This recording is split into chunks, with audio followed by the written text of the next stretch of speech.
Ayo tout le monde, c'est moi. D'habitude je fais Ayo c'est Playbo et bienvenue sur la chaîne Twitch de Bazar, et ben, c'est parti, on est parti. Sauf que là je suis pas sur Twitch, je suis en enregistrement, je suis pour l'école. Donc du coup, Ayo c'est Julien, coucou, ça va? Aujourd'hui j'ai juste envie de vous parler au fait. J'ai envie de juste rester comme ça tranquille avec vous. Et je voulais juste vous demander un truc. Déjà, est-ce que ça va chez vous? Déjà, pour ce petit confinement qui n'est pas un confinement, sauf que la culture elle est défoncée là en ce moment. Donc du coup c'est un peu bizarre là la situation. Tout le monde bosse, mais nous on doit rester à la maison. Euh, Tout le monde, comme je dis, tout le monde travaille. Donc du coup le truc, vous pouvez aller travailler, mais les gens peuvent aller à l'école. Mais nous aussi on peut aller à l'école. Sauf que au niveau culturel, on doit aller à l'école, mais vous pouvez pas rentrer. Vous pouvez pas venir dans l'école. Donc du coup, on va sur notre lieu de travail et derrière, bah, on fait rien. Voilà. Donc du coup là, pour ce mois de confinement, j'ai juste envie de vous faire quelques vidéos pour juste tenir le contact, puis discuter ensemble. Comme ça, ces vidéos sont viables pour mes élèves, mais sont viables aussi pour tout le monde. Ça, c'est un peu mieux, vous voyez. On essaie de s'intéresser un peu à tout le monde. Voilà, parce que la musique, c'est une grande famille, on est en famille, et on doit passer ce mois difficile ensemble. Voilà. Donc là, je voulais juste vous parler en fait. Comment ça va chez vous? Ça se passe bien? Au travail? Vous y arrivez? Pas trop de pression? Parce que c'est en fait, c'est du métro boulot dodo. Ça doit être assez dur. Moi, je voulais juste vous demander un truc. C'est pour vous, à quoi riment les notes de la musique? De Ré Mi Fa Sol La Si Do. À votre avis, d'où ça vient de Ré Mi Fa Sol La Si Do? Je crois que je vous en ai déjà parlé une fois, mais là je voulais faire justement cette petite, une petite vidéo, voilà, cette petite vidéo pour se poser la question. Pourquoi on dit ça? Pourquoi que aux États-Unis on dit A B C D F G? Pourquoi en Angleterre on fait A B C D F G? Pourquoi en Allemagne on rajoute le H? On n'en sait rien. Pourquoi en France, en Italie, en Espagne, on dit Do Ré Mi Fa Sol La Si? On se comprend pas entre anglais et français si on dit le i pour nous ça sonne mi donc du coup on va dire mi mais ça peut être aussi si mais en fait ça veut dire mi parce que le e c'est la troisième note donc du coup ça je voudrais juste vous en parler. Aux États-Unis on prend la notation enfin en anglo-saxon on fait A B C D E F G. A étant la base et la base c'est 440 Hz pour la fréquence. Donc du coup, on va prendre une fréquence, puis on va monter. Et une fois qu'on aura notre son qui va faire ça va être la fréquence qui va être à 440. On va dire que ça c'est le A, c'est notre base. Pouf, on bouge pas. Et de là va monter A, B, C, D, E, F, G. Cette technique-là, elle vient encore de plus longtemps que ça, que le système américain, parce que les Américains, c'est quand même un pays jeune.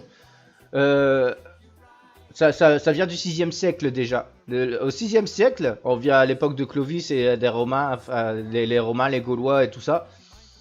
Au 6e siècle, il y a un philosophe romain qui s'appelait Boès, qui faisait sa musique et qui prenait dans toutes ses musiques, qui essayait de faire ça. Avant, on écrivait sur des tables, sur de la pierre. On gravait directement sur la pierre. Et vu que c'était dur de tailler la pierre, les lignes, on les faisait presque pas. Et on mettait des carrés dedans. Après, il y a eu le papier. On a repris ce système-là sur le parchemin. Donc du coup, c'était des petits carrés qui allaient sur la ligne ou dans l'interligne, juste pour monter et descendre. On n'avait pas la notion de rythme. La notion de rythme, c'était juste du décalage de motifs. Et on était sur 4 lignes et pas 5. Donc du coup, ce qu'a fait notre ami Boès, notre ami philosophe de chez les Romains, il nous a fait une notation en disant que sa première note serait A, sa deuxième note serait B, sa troisième note serait C, A, B, C, D, F, G. Et il a fait son premier morceau, c'est London de Clooney, qui est allé de A à G. Et là, justement, London de Clooney, elle a été repris euh, par la suite au 9e siècle, au 11e siècle, pas au 9e, au 11e siècle, parce que justement, c'est la base qui fait A, B, C, D, E, F, G. Et comme ça, on a la suite. Et le A, c'était notre La de maintenant. Donc du coup, ça faisait La, Si, Do, Ré, Mi, Fa, Sol, La. Et donc là, il y avait la notation. Après, pour faire l'octave au-dessus, il y a eu la nouveauté de faire ah ouais, mais on a la même qu'au départ. Donc je vais pas l'appeler A, je vais l'appeler AA. Et puis B, B, C, C, D, D. Et donc du coup, on a appris à aller vers le haut. Et comme ça, on a gardé notre base. Et donc du coup, c'était les grosses lettres. C'était les lettres en capitale, en gros. C'était pour mettre l'octave. Et là, il y avait une petite lettre à côté, c'était ta note. Donc ça faisait grand A, petit A, c'est le La en haut. Si t'as que le A, c'est le La en bas. Et si t'as le grand A, petit C, ça veut dire que c'est un Do, mais à l'octave. Donc là, maintenant, on arrive dans la notation italienne et française, même espagnole, je dirais la notation latine qu'on utilise de nos jours. Donc, Do, Ré, Mi, Fa, Sol, La, Si, Do. Pourquoi on dit Do, Ré, Mi, Fa, Sol, La, Si, Do? Do, Ré, Mi, Fa, Sol, La, Si, Do, c'est à partir du 11e siècle, on avait le système de lettres des Romains, A, B, C, D, E, F, G, sauf que ça a tourné sur un autre système qui était justement par rapport à une gamme des, qui prend les premières, les premières notes, enfin les notes qui sont rattachées à la syllabe du premier mot d'une chanson. La chanson qui a rapport avec ces notes justement, c'est l'hymne des premières et secondes vêpres de la fête de la naissance de Saint Jean-Baptiste. Et c'était au 9e siècle. Écoutons ça. Ut quiant laxis resonare fibris mira gestorum famulitorum salve polluti labiriatum Sancte Johannes. Voilà.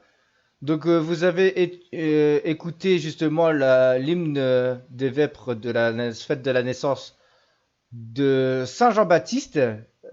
Et donc du coup, c'est de là qu'on a tiré les notes de Ré, Mi, Fa, Sol, La, Si, Do. Et d'abord le Do, c'était ut. Si on reprend les paroles, ut, quent, laxis, comme il a dit. Ut quiant laxis Ut, quirent, laxis. Le ut, il va sur la note de ut.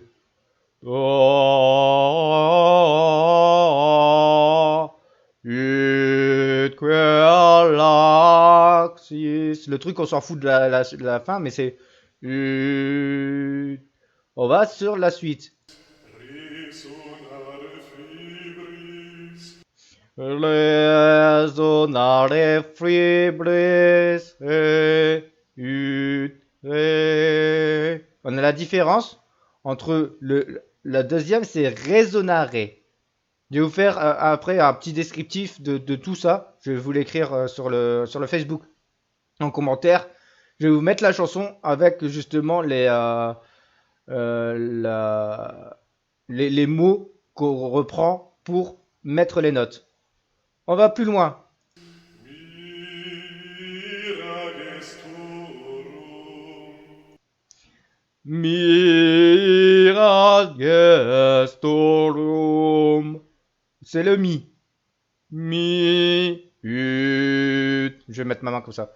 Ut queran laxis. Resonare fibris. Mi.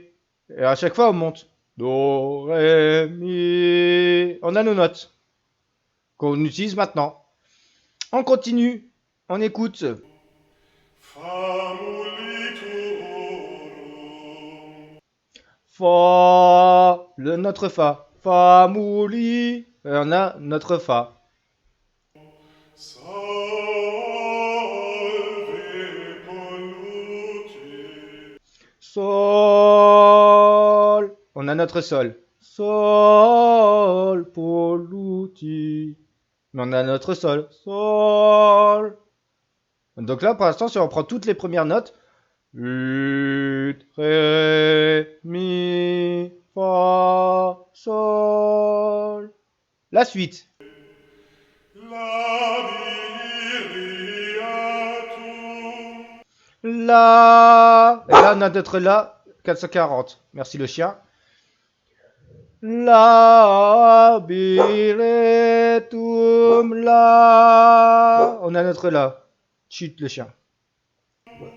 Sancte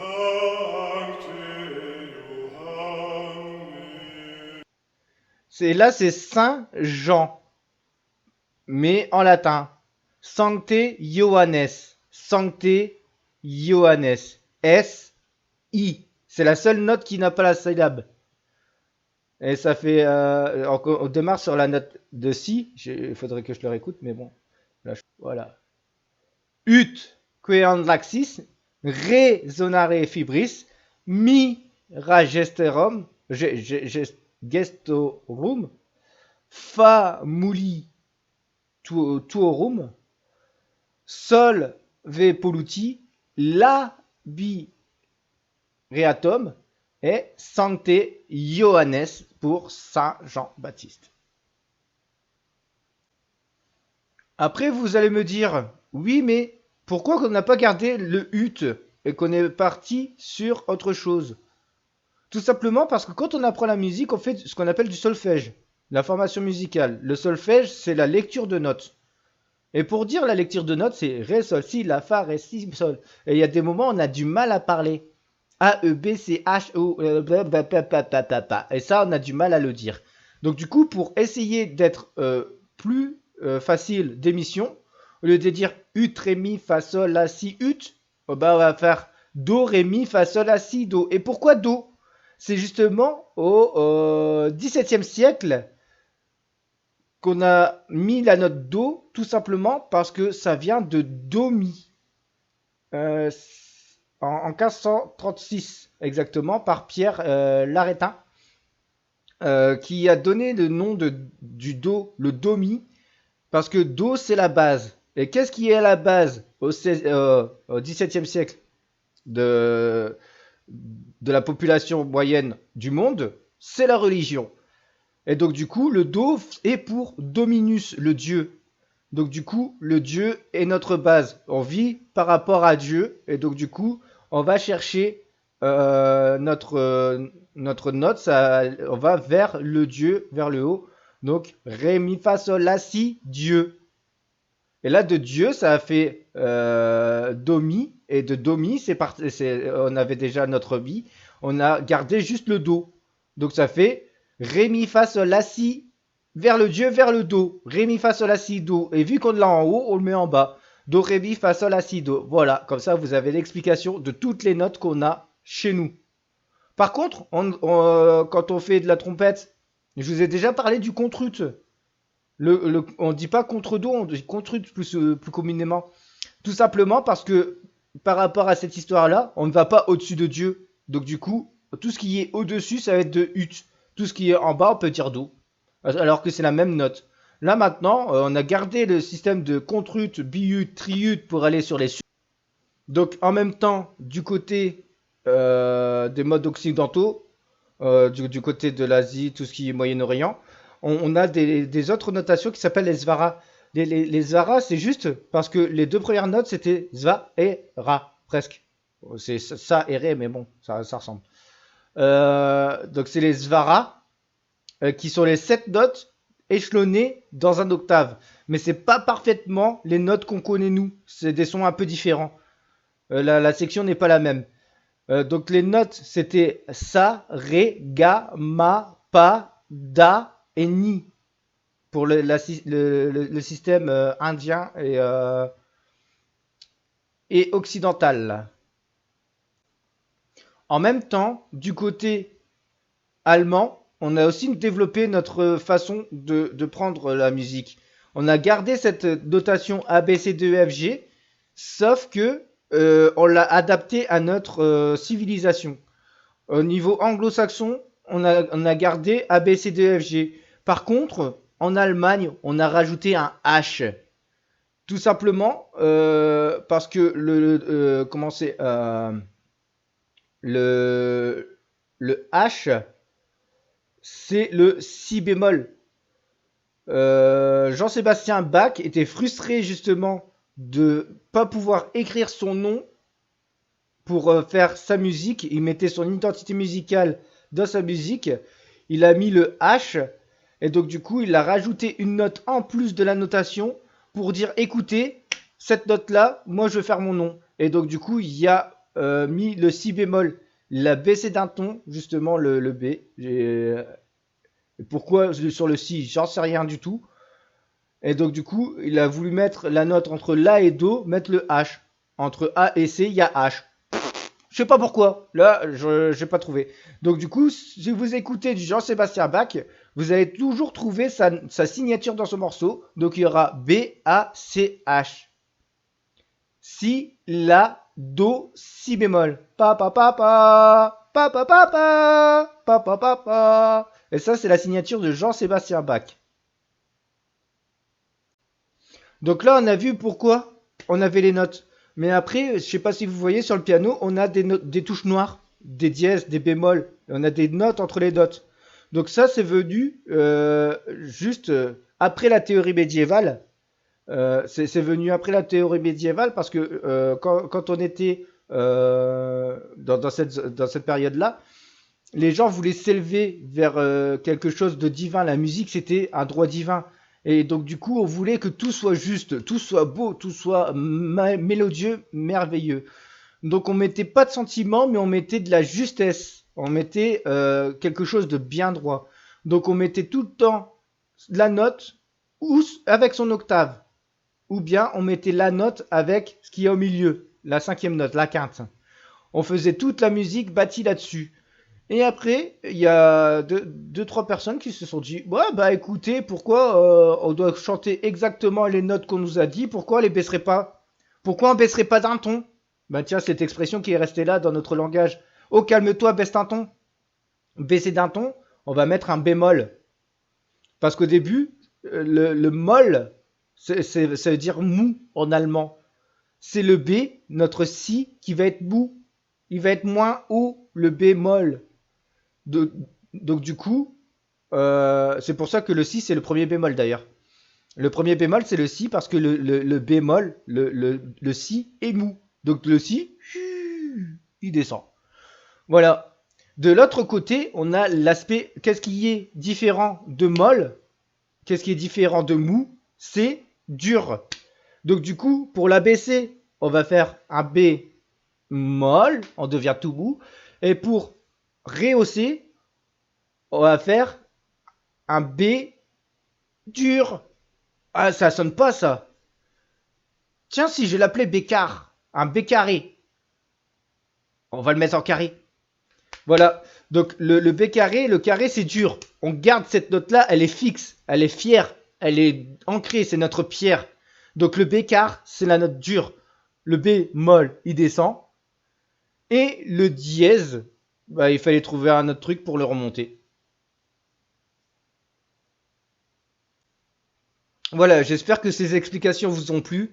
N'hésitez pas à mettre un plus en bas, mettre un pouce vers le haut pour me soutenir. N'hésitez pas à aller de l'autre côté. Non, c'est par là. Voilà. À aller de ce côté-là pour vous abonner à la chaîne YouTube. Que je puisse quand même avancer un petit peu dans mes démarches personnelles. Je vous encourage à soutenir aussi la page Facebook dont je vais faire la promotion. C'est la page Facebook Musicland Aubagne, qui est mon école de musique et qui me tient vraiment à cœur. Ça fait plus de 5 ans que je suis dedans et justement, j'adore faire ça. J'adore donner des cours. Mais je ne pourrai jamais donner de cours si vous n'êtes pas devant moi et si derrière, je ne peux rien vous transmettre. Ma passion, c'est votre passion. Je suis là pour vous, vous êtes là pour moi, on échange. L'échange, il est vraiment primordial. Surtout qu'en ce moment, on a une période difficile, on est en période de confinement où le gouvernement nous a dit qu'on est établissement non essentiel à la culture. Et donc du coup, on est obligé de fermer nos portes pendant un mois. Ce qui me fout vraiment en rage, tout simplement parce que tout le monde peut aller travailler, tout le monde peut aller faire son économie, tout le monde peut aller au magasin, mais personne ne peut aller faire des lieux culturels. Alors que la culture, c'est la base. Protégez-vous, gardez vos masques. Le danger ne vient pas seulement de vous, mais vient aussi de votre entourage. Donc lavez-vous les mains, faites attention à vous. Le virus qu'on a dehors, il est quand même violent. Mais c'est comme tous les virus qu'on a eu dans la période de la civilisation chez nous. On l'a, mais on peut vivre avec. Donc essayons de vivre avec, de vivre ensemble et qu'on puisse retrouver une certaine harmonie ensemble, une solidarité ensemble. Et tout se passe ensemble parce qu'on est tous une famille. On est la grosse famille française. On est la famille aubagnaise. On est la famille de Musicland. Voilà, la musique nous lie et la musique va nous donner la pêche. Allez, sur ce, ciao, bon courage à vous et amusez-vous bien.